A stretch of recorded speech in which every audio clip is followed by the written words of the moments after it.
ഇരുട്ടിൻ്റെ ആത്മാവിലെ വേലായുധനെ സ്വന്തം അയൽവക്കത്ത് നിന്നാണ് കണ്ടെടുത്തത്. അടുത്ത വീട്ടിൽ ചങ്ങലക്കിട്ടിരിക്കുകയായിരുന്നു വേലായുധനെ. കേട്ടിട്ടുണ്ട് എന്നല്ലാതെ കണ്ടിരുന്നില്ല. ഒരു ദിവസം വേലായുധൻ ചങ്ങല പൊട്ടിച്ചു. ഓടി വന്നത് MTയുടെ വീട്ടിലേക്കായിരുന്നു. അടുക്കള വശത്തെത്തി മാളുവേടത്തി ചോറ് വേണമെന്നാണ് വേലായുധൻ പറഞ്ഞത്. മാളുവേടത്തി ചോറ് വേണമെന്ന ആ ശബ്ദമല്ലാതെ വേലായുധന്റെ മറ്റ് ശബ്ദമൊന്നും MT കേട്ടിട്ടില്ല. അമ്മ കോലായിൽ ചോറ് വെച്ചു കൊടുത്തു. പേടി കാരണം MT അത് കണ്ടു നിന്നില്ല. ഈ അനുഭവത്തിൽ നിന്ന് വികസിപ്പിച്ചെടുത്തതാണ് ഇരുട്ടിൻ്റെ ആത്മാവ്. ഭ്രാന്തനെന്ന് മുദ്ര കുത്തപ്പെട്ട ഒരാളുടെ മനസ്സ് സഞ്ചരിക്കുന്ന വഴികളെല്ലാം ഭാവനയിൽ രൂപപ്പെടുത്തിയതാണ്.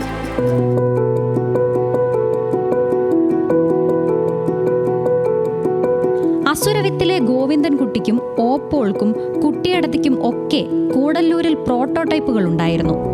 എന്നാൽ രണ്ടാമൂഴത്തിലെ ഭീമൻ ഉണ്ടായി വന്നത് മഹാഭാരതം വായിച്ചപ്പോൾ ഉയർന്ന 3 ചോദ്യങ്ങളിൽ നിന്നാണെന്ന് MT പറയുമായിരുന്നു.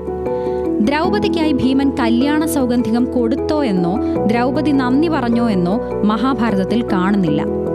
അതിനു കാരണം അജ്ഞാതവാസത്തിനായി പോയ അർജുനൻ തിരിച്ചു വരുന്നത് അതേ സമയത്താണ്. അതോടെ ദ്രൗപദിയുടെ താല്പര്യം മാറി.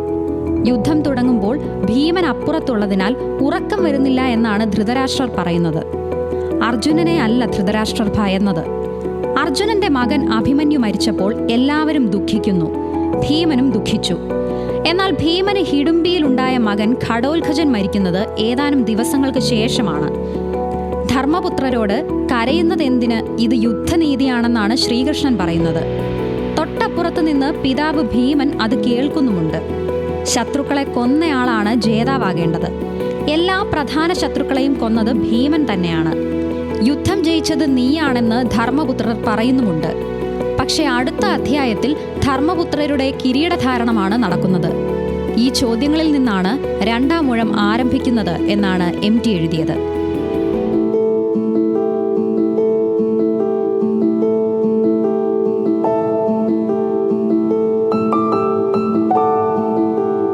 മഞ്ഞ് കഥ എഴുതാൻ കാരണം ആളുകളോ ചോദ്യങ്ങളോ അല്ല, നൈനീറ്റാൾ എന്ന സ്ഥലമാണ്. അവിടെ കുറച്ചു ദിവസം താമസിച്ച MT ആ സ്ഥലത്തിന്റെ സൗന്ദര്യത്തിൽ നിന്ന് സങ്കല്പിച്ചെടുത്തതാണ് വിമലയുടെ കഥ. നൈനീദേവി എന്ന ക്ഷേത്രത്തിലെ ദേവതയുടെ കാത്തിരിപ്പാണ് വിമലയുടെ അനുഭവമാക്കി മാറ്റിയത്. കൊടും ക്രൂരനായ മനുഷ്യൻ എന്നൊന്നില്ല എന്നായിരുന്നു MTയുടെ സിദ്ധാന്തം. ഏതോ ചില സമയത്ത് ക്രൂരത ചെയ്യുന്നു. എല്ലാവരിലും നന്മയുടെ ഛായയുണ്ടെന്നും MT പറയുമായിരുന്നു. ക്രൂരത മാത്രം ചെയ്യുന്ന വില്ലന്മാരെയോ നന്മ മാത്രം ചെയ്യുന്ന നായകരെയോ MT സൃഷ്ടിക്കാത്തതും അതുകൊണ്ടാണ്. Research desk, news Malayalam.